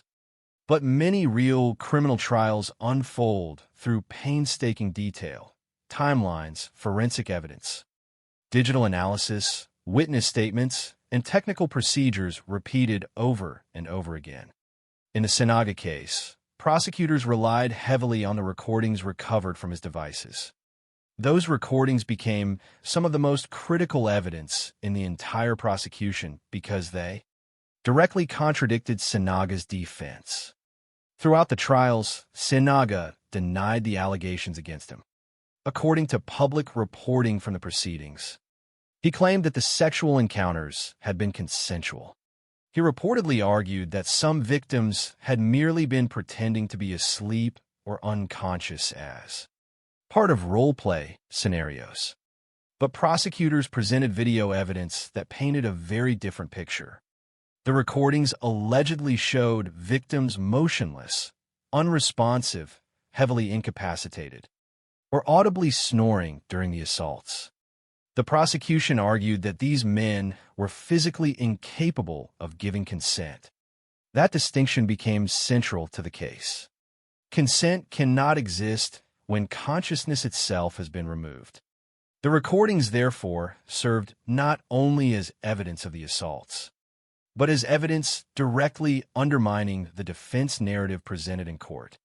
One of the most disturbing aspects of the trials involved the repeated exposure to the scale and systematic nature of the crimes. Investigators and prosecutors describe how Sinaga allegedly targeted intoxicated young men after nights out in Manchester, brought them back to his apartment under the guise of helping them, drugged them using substances believed to include GHB or similar compounds, and then assaulted and recorded them while they were unconscious. The consistency of that pattern across multiple victims became impossible to ignore. The crimes did not appear random. Prosecutors argued they reflected planning, repetition, and predatory intent sustained over many years. The courtroom atmosphere during such proceedings is difficult to fully capture. Sexual assault trials are emotionally heavy under any circumstances. But the Sinaga trials carried additional layers of psychological strain because many victims had learned about the assaults only after police contacted them during the investigation. Some victims reportedly had little or no memory of the events themselves due to incapacitation and memory loss. They entered courtrooms confronting not only the trauma of the crimes, but also the trauma of discovering that significant pieces of their own past have been hidden from them. In many criminal cases, victims describe fear during the event itself. Here, some victims first experienced the full horror only after investigators showed them evidence proving what had happened. The legal process, therefore, forced many individuals to confront realities their minds had never fully processed because memory had been chemically disrupted. Prosecutors also presented evidence regarding the vast archive of digital material recovered from Sinaga's devices. More than 3 terabytes of data had been seized during the investigation. The quantity alone suggested years of offending behavior. Investigators reportedly spent enormous amounts of time cataloging files, identifying victims, and linking recordings to specific incidents. The digital evidence revealed that the assaults were not isolated acts hidden temporarily before being forgotten.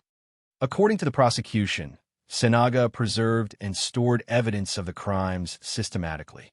He also retained personal belongings connected to victims, including phones, identification cards, and other items left behind after nights out. Those belongings later helped investigators identify victims appearing in the recordings. Technology, therefore, occupied a strange dual role throughout the case. Digital devices allegedly enabled the offender to record and preserve the assaults. Yet those same recordings ultimately became the foundation of the prosecution that convicted him.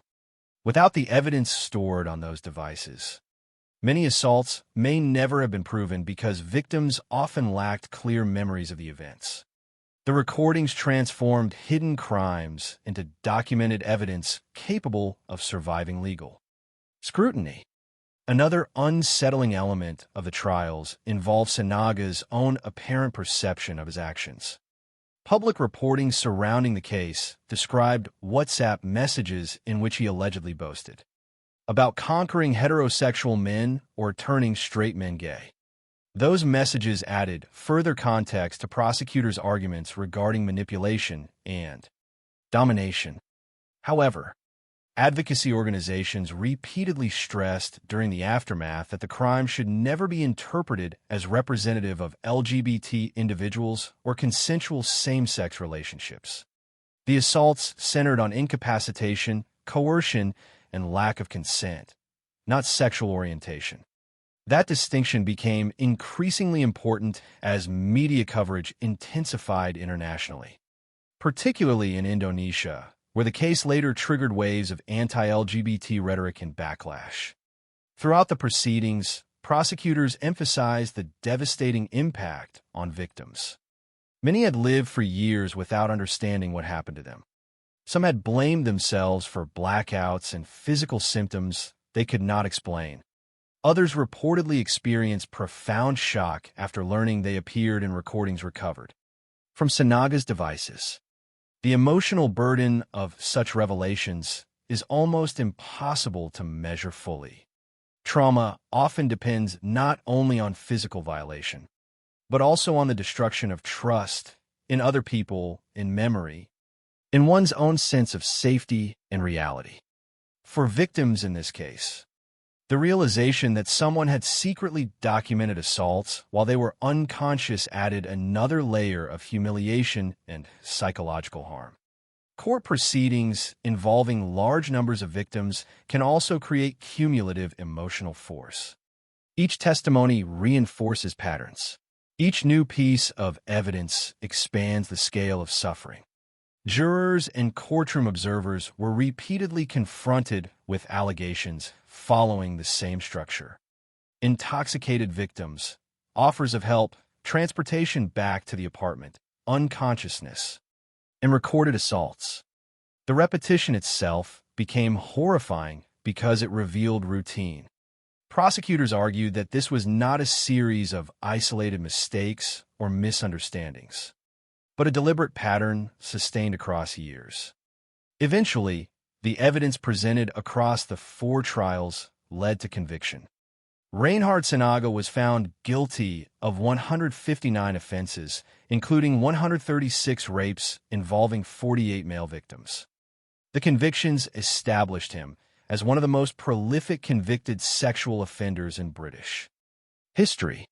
During sentencing, Judge Suzanne Goddard delivered statements that reflected the extraordinary gravity of the case.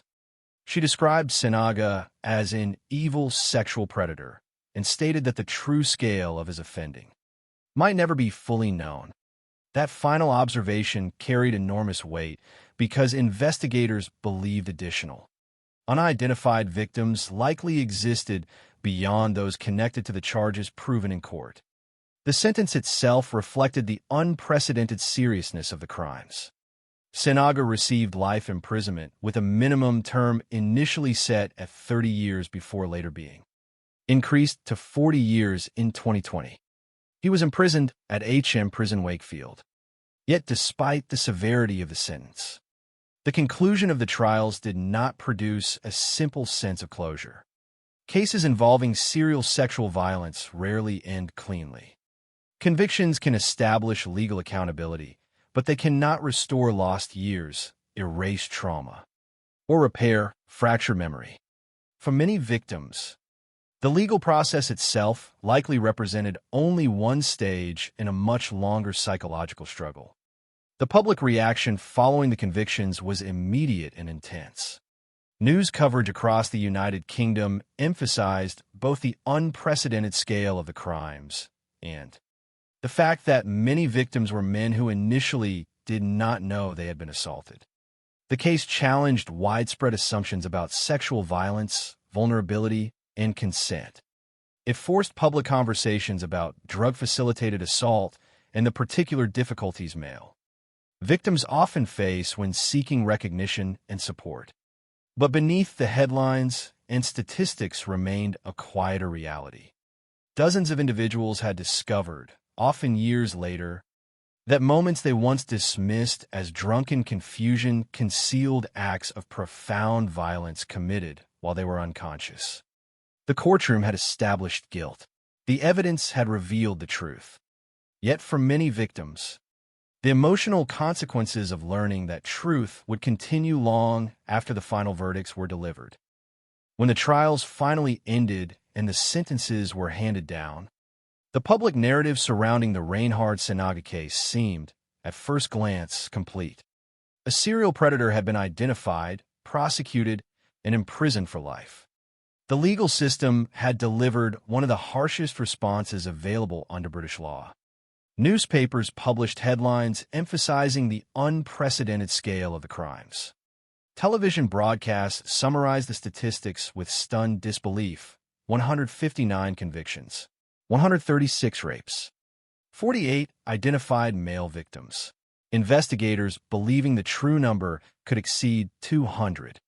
Yet beneath those numbers existed something far more difficult to measure. Because the end of a criminal trial is not the end of trauma. For many victims, it is only the moment when the full psychological reality finally begins to settle into place. One of the most haunting aspects of the Sinaga case is that many victims enter the aftermath, carrying a uniquely fragmented form of trauma.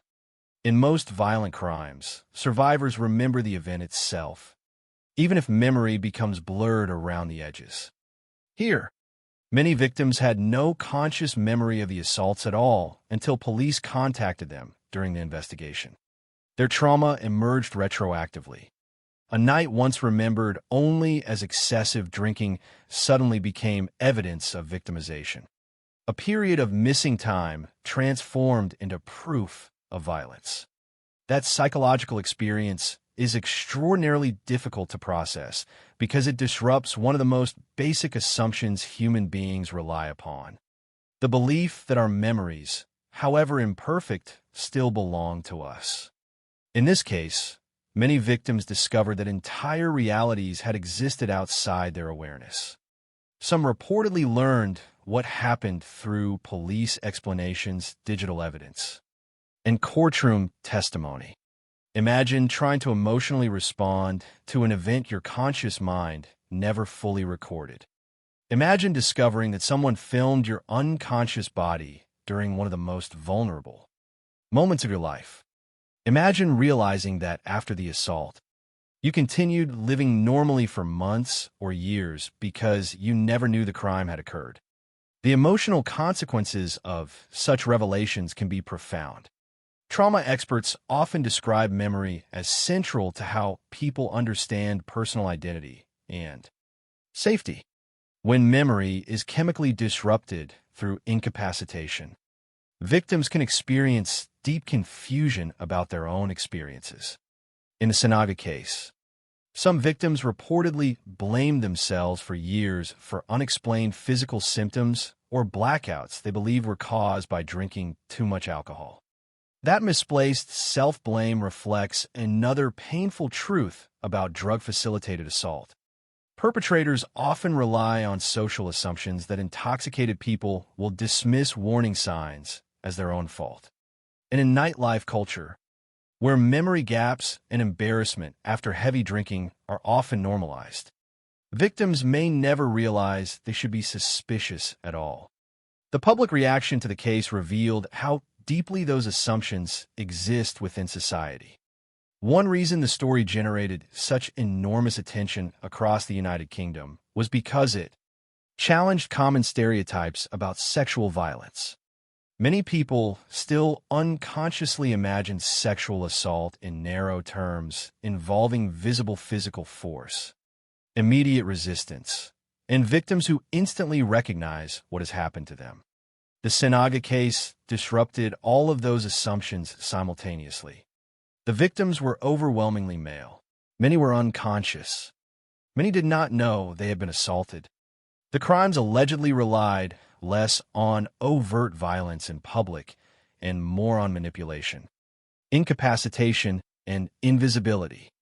As media coverage expanded, Support organizations for male victims of sexual assault reported increased public discussion and greater awareness surrounding male victimization. Historically, male survivors often face unique barriers when attempting to seek help. Social expectations surrounding masculinity can create intense shame or disbelief, especially in cases involving intoxication or loss of control. Some men fear they will not be taken seriously. Others worry they will be judged, ridiculed, or misunderstood. The Sinaga investigation forced wider public conversations about those realities. It demonstrated that sexual violence against men is not rare, not insignificant, and not something confined to isolated circumstances. It also highlighted how difficult these crimes become to detect when drugs and memory loss are involved. Another major consequence of the case involved growing awareness surrounding drug-facilitated assault within nightlife environments. Investigators allege that Sinaga used substances believed to include GHB or similar compounds, capable of causing unconsciousness and severe memory disruption. Such substances have long posed challenges for law enforcement because they can leave victims unable to reconstruct events clearly enough to report crimes promptly. Public discussions after the case increasingly focused on nightlife safety, vulnerability, and the importance of looking after friends during nights out. Yet the case also resisted simplistic moral lessons. The victims were not reckless caricatures. They were ordinary people participating in ordinary nightlife culture. They accepted help from someone who appeared trustworthy. That reality matters because it shifts responsibility away from victims and back toward the offender. Predators often exploit precisely the behaviors that make social life possible: trust, politeness, and assumptions of safety. The aftermath of the case also exposed another painful social dynamic: the tendency for public fear to transform into prejudice. After Sinaga's convictions became internationally known, parts of Indonesia experienced a surge in anti-LGBT rhetoric connected to the case. Some commentators attempted to frame the crimes as representative of gay men or LGBT communities.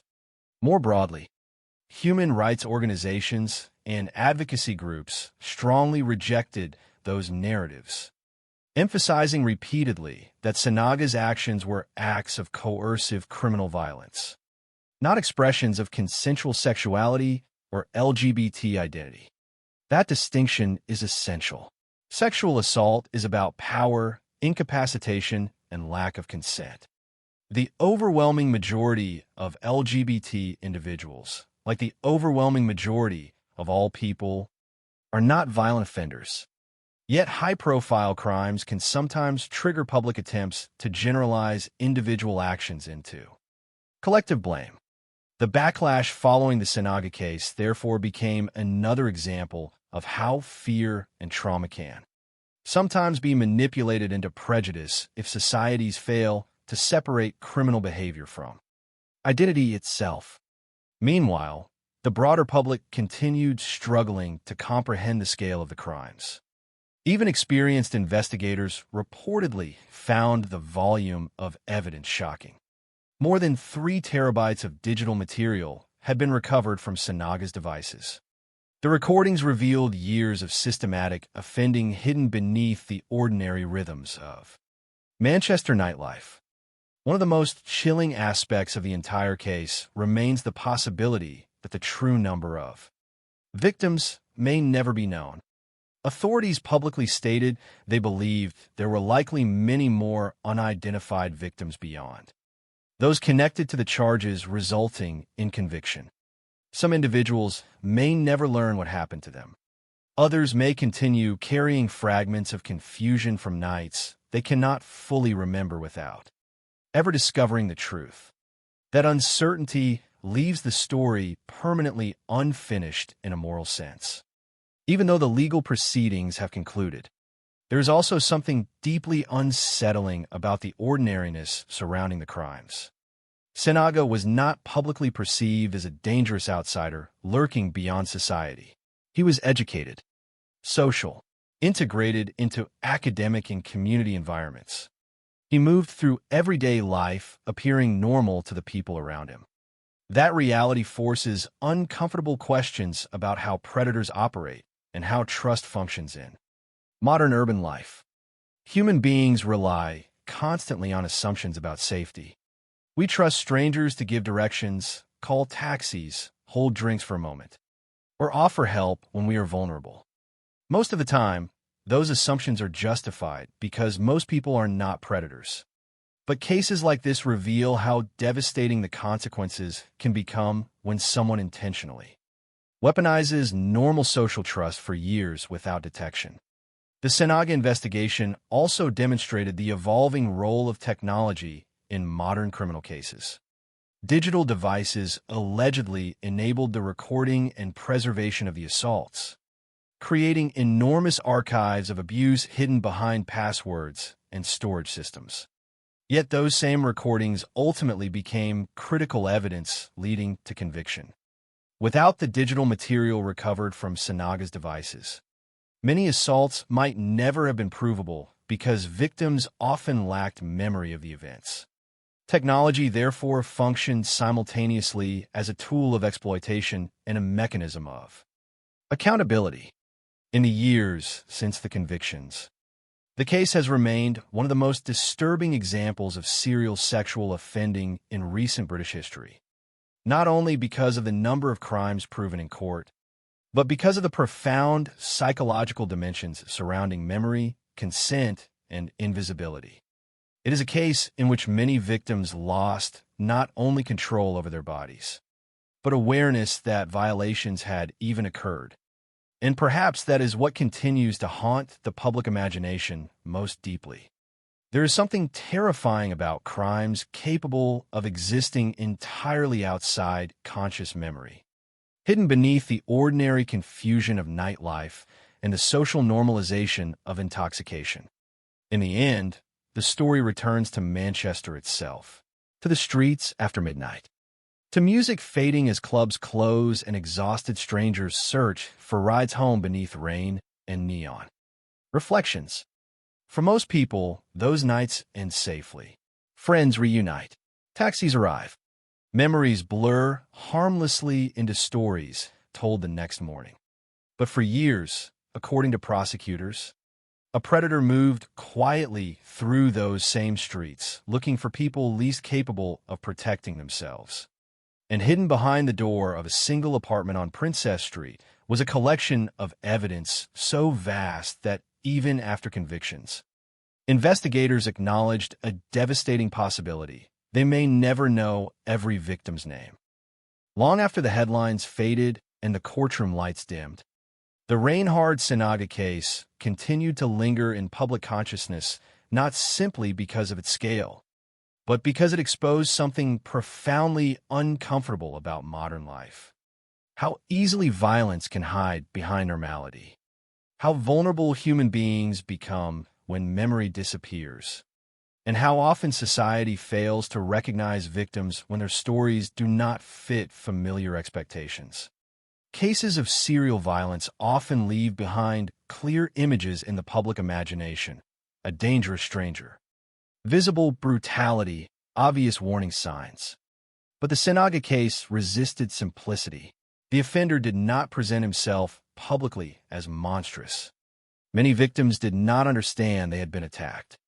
The crimes unfolded inside ordinary nightlife culture, hidden beneath assumptions people make every weekend when they trust friends, strangers, taxis, bars, and the general belief that a night out will end safely.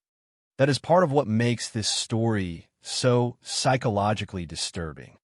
It forces people to confront the possibility that danger sometimes wears the face of ordinary kindness. In the years following the convictions, legal experts, victim advocates, and commentators repeatedly returned to one central question: how many similar crimes remain invisible because victims never realized they occurred?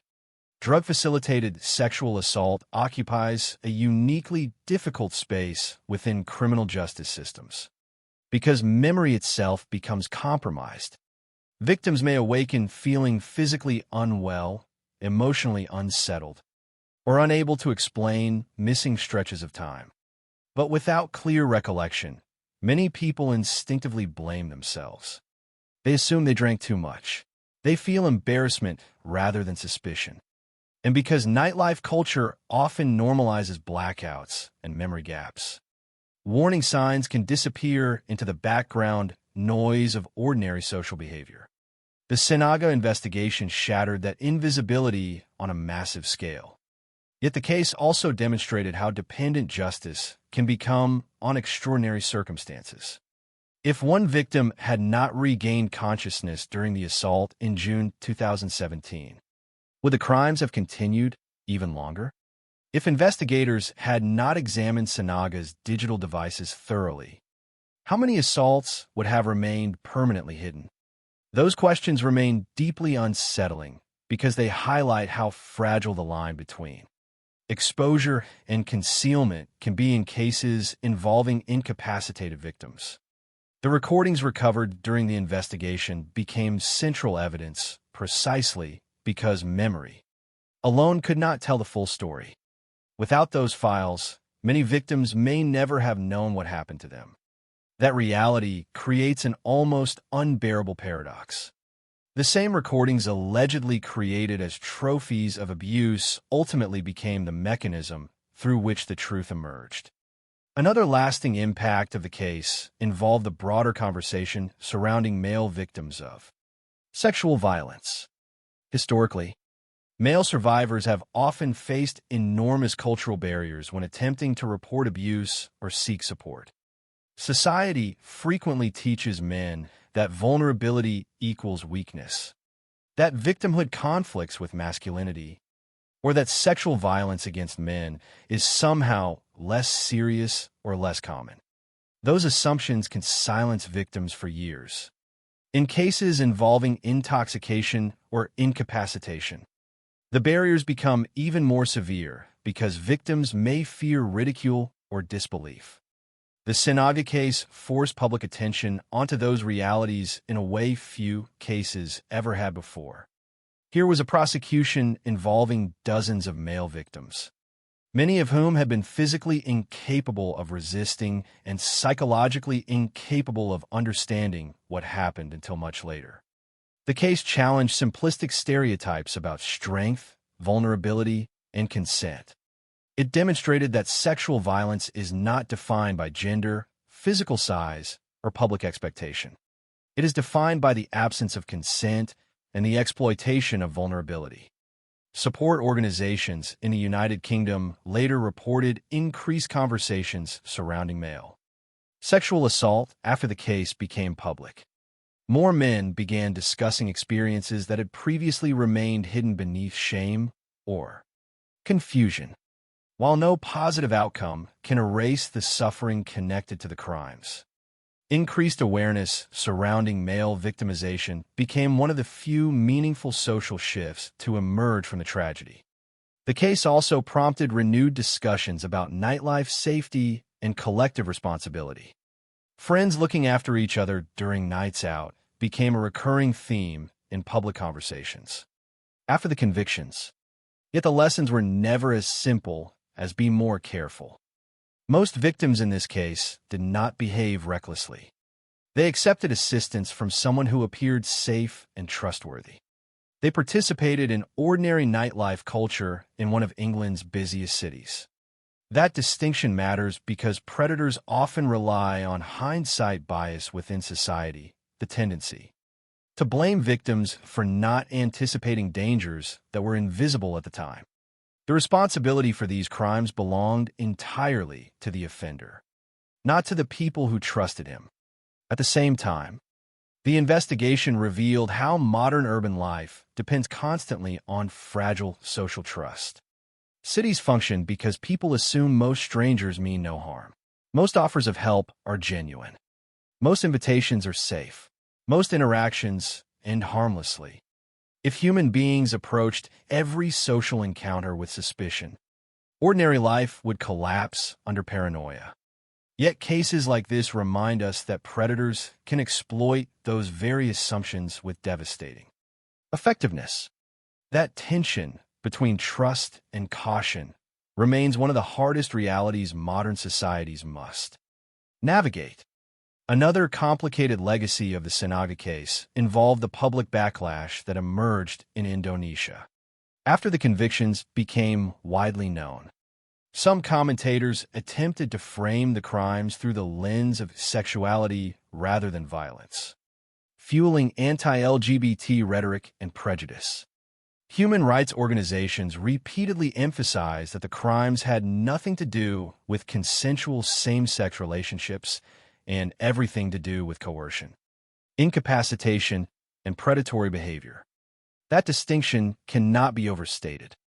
Sexual assault is not an expression of identity or orientation. It is an abuse of power and consent. Yet throughout history, societies under stress or fear have often searched for broader groups to blame after shocking crimes become public. The backlash following the Sinaga case therefore became another reminder of how quickly public trauma can be redirected into prejudice if communities fail to separate individual criminal actions from collective identity. Meanwhile, investigators and prosecutors continued acknowledging a devastating possibility. The full scope of the crimes may never be known completely. Authorities publicly stated that they believed the actual number of victims likely exceeded 200. Some individuals appearing in recovered recordings may never be identified. Others may never come forward. Some may continue living with unexplained fragments of confusion from nights long ago without ever discovering the truth. That unresolved uncertainty gives the case a haunting quality even after conviction and sentencing.